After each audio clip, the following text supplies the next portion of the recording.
Haris J.W. mengemukakan bahwa metode hukum yang umumnya dipergunakan dalam berlogika adalah metode deduktif. Ketika suatu kasus dengan fakta yang jelas akan diputus, maka aturan yang berlaku secara deduktif akan menghasilkan simpulan atau putusan yang logis.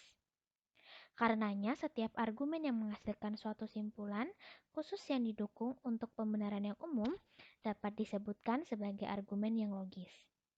Dalam ranah hukum, kedua pendekatan logika harus digunakan secara tepat dan benar, agar kesimpulan-kesimpulan hukum yang dilahirkannya benar pula.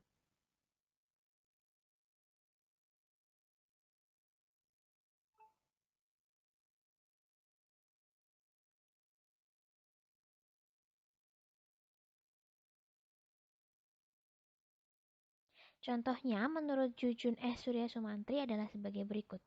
Apabila 3 ditambah 4 sama dengan 7, 5 ditambah 2 juga sama dengan 7, demikian pula 6 ditambah 1 sama dengan 7 adalah benar, karena secara deduktif, ketiga pernyataan tersebut dapat dibuktikan benar. Disebut benar sebab pernyataan yang kesimpulan yang ditariknya adalah konsisten dengan pernyataan dan kesimpulan terdahulu yang telah dianggap benar. Baik teori kebenaran koherensi maupun teori kebenaran korespondensi, dua-duanya dipergunakan dalam cara berpikir ilmiah. Penawaran teoritis yang berdasarkan logika deduktif menggunakan teori koherensi. Adapun dalam proses pembuktian secara empiris, dalam pengumpulan fakta-fakta yang mendukung suatu pernyataan tertentu, dipergunakan teori kebenaran lain.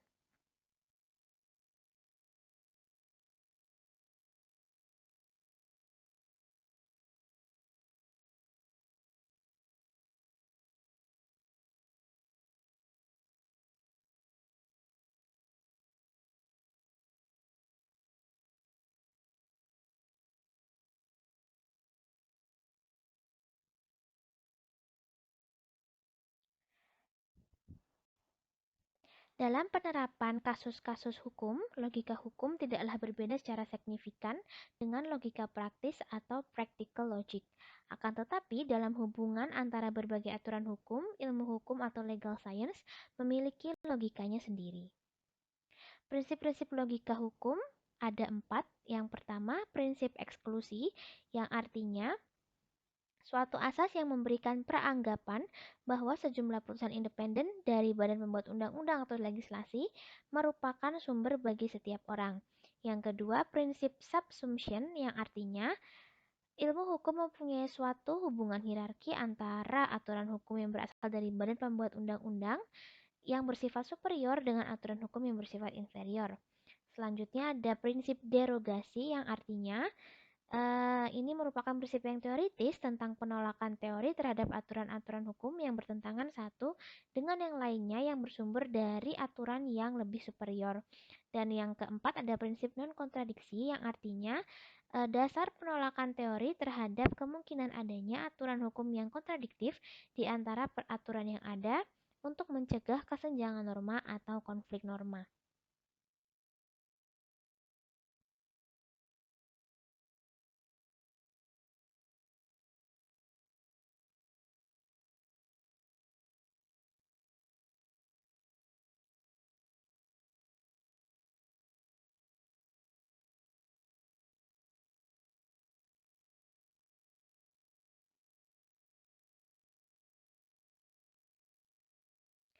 Metode deduktif atau logika deduktif disebut juga deduksi. Jadi, nama lain dari logika deduktif disebut juga metode logika deduksi atau metode deduksi saja. Secara harfiah, deduksi, jadi jangan heran apabila deduktif juga disebut deduksi karena keduanya itu sama ya. Digunakan untuk membangun suatu argumentasi normatif dari yang bersifat umum ke arah suatu kesimpulan normatif yang bersifat kasuistik. Kemudian nanti setelah ini ada metode induktif, jadi saya lewat dulu mengenai induktif.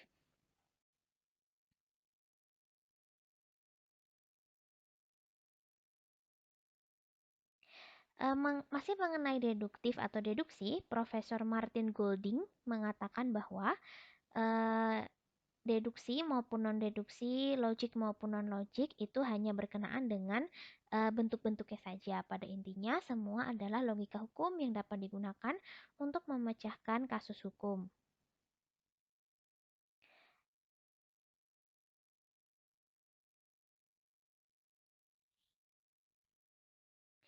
Kita beralih ke induksi atau induktif, yang artinya metode induksi itu digunakan untuk membangun suatu argumentasi normatif yang bersifat khusus pada suatu kesimpulan yang bersifat general atau umum.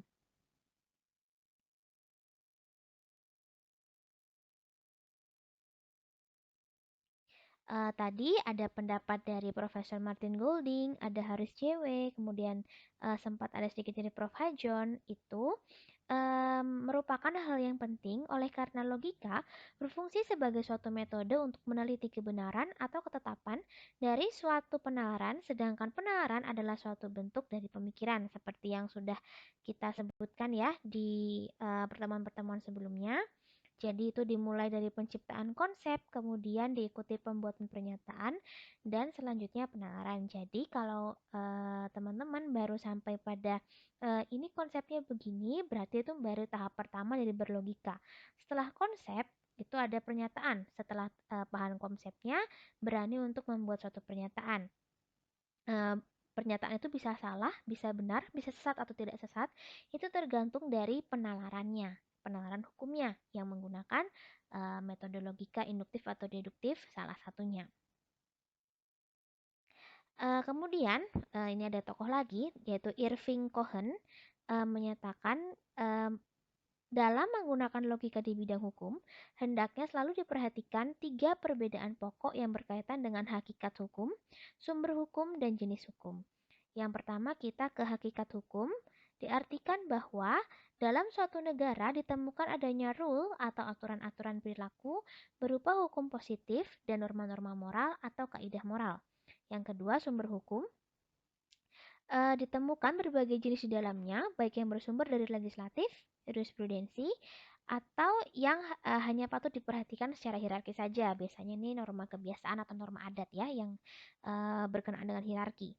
Kemudian tadi mengenai jenis-jenis hukum, itu ada bagian yang masuk ke dalam hukum publik atau hukum privat. Perlu diperhatikan bahwa hukum publik dan hukum privat itu adalah perbedaan prinsip. Mengenai jenis juga dapat dibedakan lapangan-lapangan hukumnya atau pembidangannya. Ada HTN, HAN, pidana, dan lain-lain. Nah, kalau kita sudah tadi sampai tahap penalaran, kita sudah menggunakan logika dan tidak sesat, maka itulah yang dapat disimpulkan sebagai sesuatu yang disebut ilmu. Apabila kita menggunakan logika hukum, berarti disebut ilmu hukum.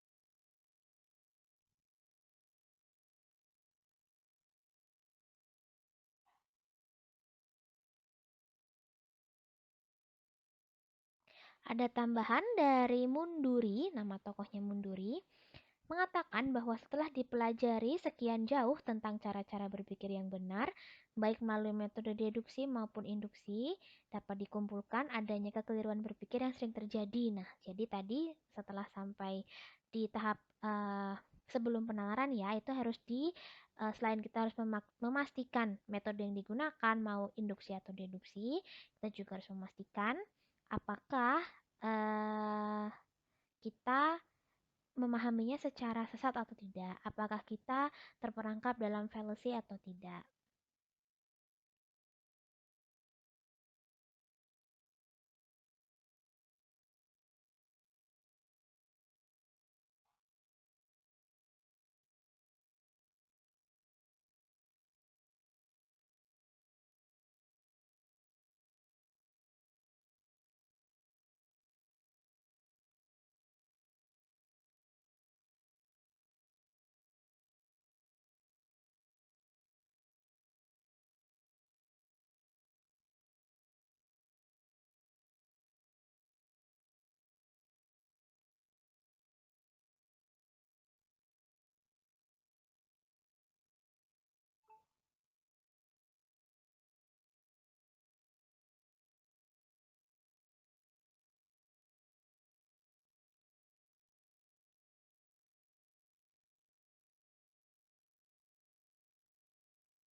Jadi untuk memperkuat apa yang telah kita tangkap ya dari induksi maupun deduksi, itu adalah yang paling tepat menggunakan pernyataannya dari Golding tadi.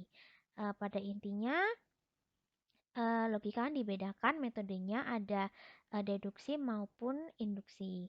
Dua-duanya walaupun berbeda karakteristiknya, tapi berkaitan dan sama-sama penting karena berfungsi sebagai suatu metode untuk meneliti kebenaran atau ketepatan dari suatu penalaran.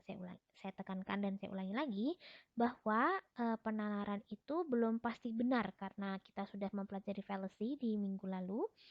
Penalaran itu dimulai dari konsep, kemudian membuat pernyataan, dan selanjutnya baru penalaran yang harus disertai dengan logika, argumentasi, dan tidak boleh terjebak pada fallacy. Para logikawan umumnya membagi penalaran ke dalam dua kategori utama, yakni penalaran induksi dan deduksi. Ini akan saya kutip dari Jurnal Konstitusi volume 14 nomor 2 bulan Juni tahun 2017. Penalaran induktif didasarkan pada generalisasi pengetahuan atau pengalaman yang sudah kita miliki. Berdasarkan pengetahuan atau pengalaman yang kita miliki tersebut, dirumuskan atau disimpulkan suatu pengetahuan atau pengalaman baru atau dengan rumusan lain.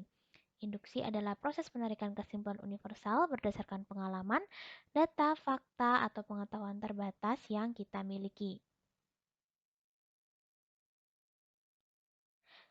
Contohnya, ada 4 kalimat, yaitu Doni melanggar lalu lintas, bukanlah orang yang menaati hukum. Demikian pula dengan ada Jody, Johan, dan Budi. Mereka berempat melanggar lalu lintas dan bukanlah orang yang menaati hukum. Kesimpulannya, semua orang yang melanggar lalu lintas bukanlah orang yang menaati hukum. Contoh ini merupakan induksi dalam pengertian generalisasi induksi. Generalisasi induksi umumnya disingkat dengan induksi saja atau induktif. Generalisasi induktif merupakan proses penarikan kesimpulan umum atau universal dari data, fakta, kenyataan tertentu atau berdasarkan proposisi singular ya bahasa Inggrisnya.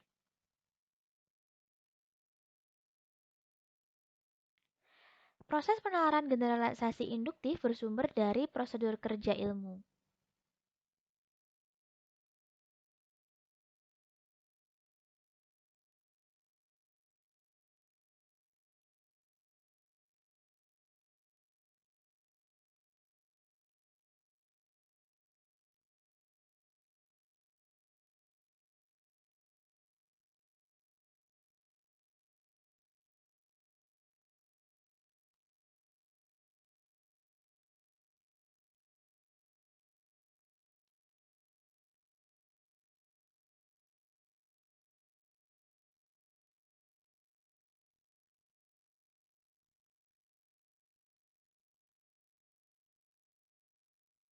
Ada contoh lagi, ini mengenai penerapan dalam hukum yang mana ada kasus yang sama dengan kasus yang lain, maka kasus yang lain pun akan diberlakukan penerapan hukum yang sama.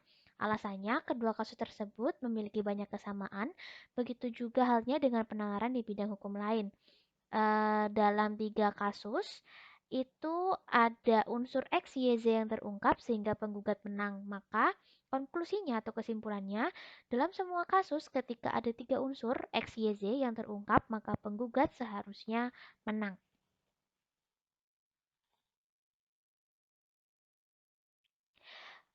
Menambahkan keterangan dari tokoh bernama Levi dalam sebuah tulisannya yang berjudul An Introduction to Legal Reasoning menyatakan bahwa pola dasar penalaran hukum adalah penalaran dengan menggunakan contoh, reasoning by example, penalaran dari kasus ke kasus atau case by case.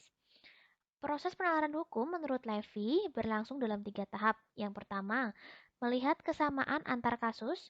Kedua, hukum mana yang diterapkan dalam kasus pertama. Dan ketiga, ketentuan hukum yang dapat diaplikasikan dalam kasus kedua atau kasus lain itu serupa atau tidak.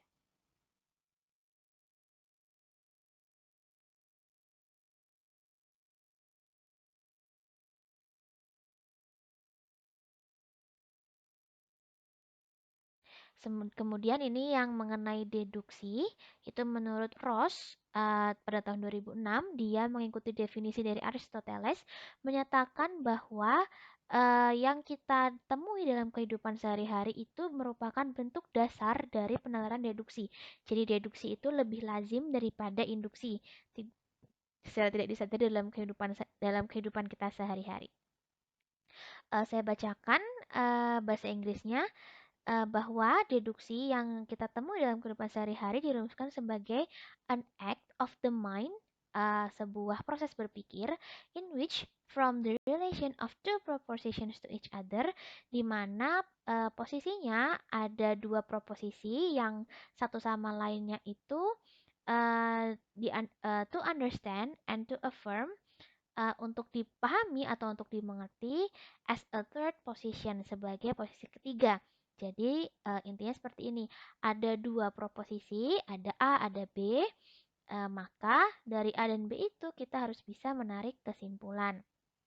Dan A dan B tadi itu harus dipahami sebelum kita mengambil sebuah kesimpulan. Kemudian ini ditarik lagi lebih simple oleh Sukadio dalam bukunya Logika Dasar, menyatakan bahwa simpelnya yang tadi saya sebutkan dalam bahasa Inggris adalah proses penarikan kesimpulan yang berangkat dari sebuah proposisi yang universal sebagai premis. Maka secara logis kita bisa merumuskan deduksi sebagai proses penarikan kesimpulan yang berangkat dari proposisi universal untuk sampai pada konklusi atau kesimpulan yang kesimpulan tersebut juga universal, mencakup semua, tapi berdiri sendiri. Nah, ini perlu dipahami filsafatnya ya. Universal, jadi itu berlaku untuk semua di belahan dunia manapun.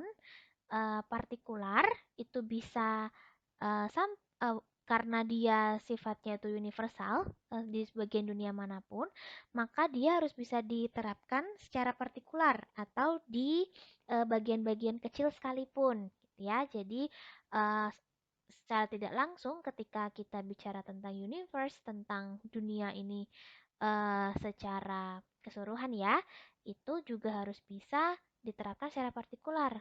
Gimana misalnya? Misalkan secara universal, matahari terbit di timur, itu logika logika pastinya ya, itu bukan kesesatan, itu bukan fallacy.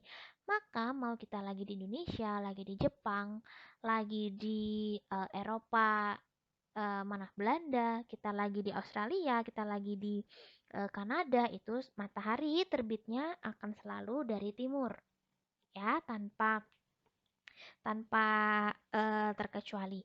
Kemudian singular, dia bisa berdiri sendiri. Jadi dengan berlakunya suatu sifat universal, matahari itu terbit di timur contohnya, dan tenggelam di barat, kita ganti contohnya tenggelam di barat, itu bisa berlaku secara sendirian gitu. Oke, kita pakai contoh lain. Air mendidih pada suhu 100 derajat Celcius. Itu secara universal seperti itu, di belahan dunia manapun seperti itu. Ketika berdiri sendiri pun, ketika ada satu ember air atau satu baskom air ya dipanaskan dalam suhu 100 derajat Celcius, pasti mendidih. Itu dia walaupun sendirian pun gak harus ditemenin sama baskom-baskom lainnya, itu pasti akan mendidih. Itu maksudnya dari proporsi deduksi yang universal, partikular, dan singular. Seperti itu.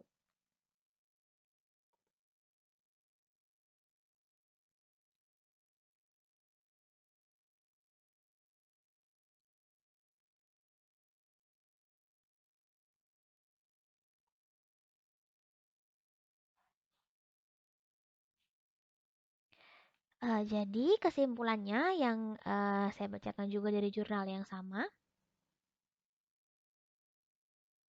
ini sudah lebih praktikal ya. Pemahaman terhadap logika, penalaran hukum, dan argumentasi hukum merupakan syarat mutlak bagi calon sarjana hukum, bahkan bagi mahasiswa hukum yang belum menjadi sarjana hukum, bahkan lebih baiknya itu untuk masyarakat umum sekalipun, baik dia yang mengerti hukum maupun tidak mengerti hukum, paling tidak dia tahu alur pikirnya. Untuk apa? Untuk memahami prinsipnya.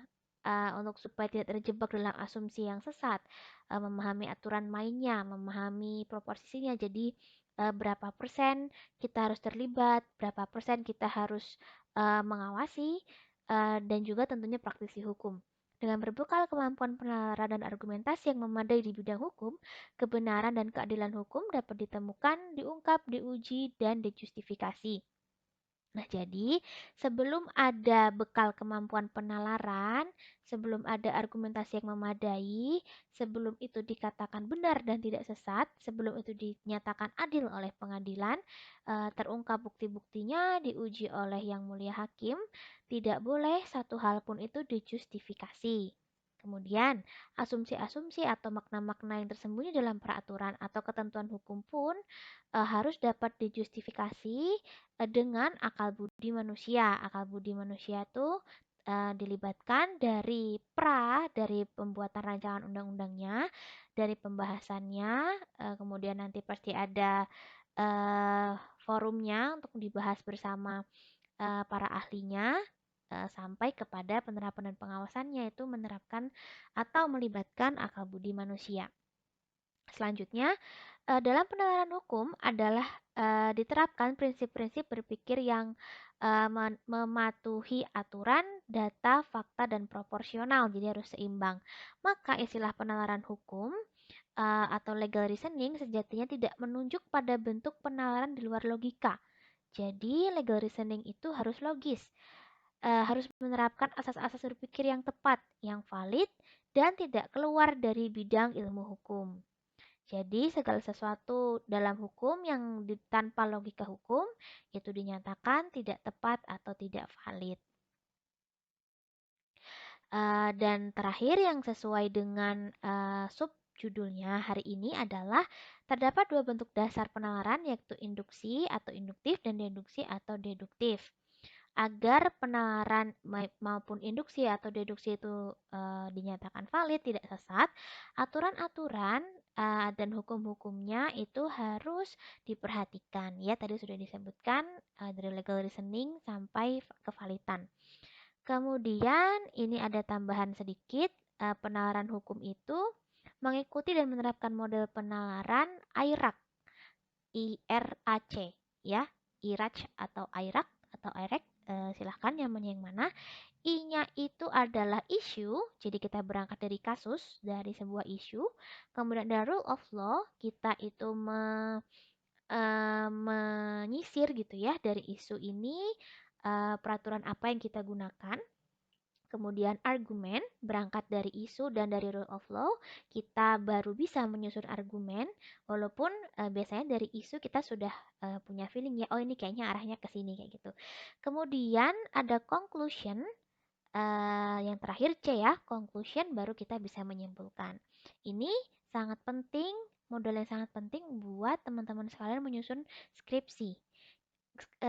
Judul itu bisa belakangan ya, apalagi soal redaksional judul itu pasti seiring dengan kita berjalan tuh sering berubah ya tentang redaksional judul skripsi. Yang penting adalah apa? Berangkat dari isu. Kita berangkat dari gap antara kenyataan dan yang seharusnya. Kita berangkat dari isu, lalu kita sisir, oh ini rule of law-nya ini. Uh, ada masalah ini, undang-undang yang tepat atau perda yang tepat tuh ini.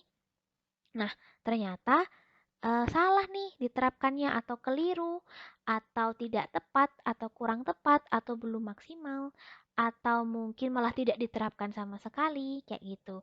Barulah di situ kita menyusun argumen. Kalau dalam skripsi argumennya ada di argumen awal ya, ada di latar belakang gitu ya, sebelum nanti disusun secara rapi dalam pembahasan, tapi argumennya itu kita susun dulu dalam latar belakang.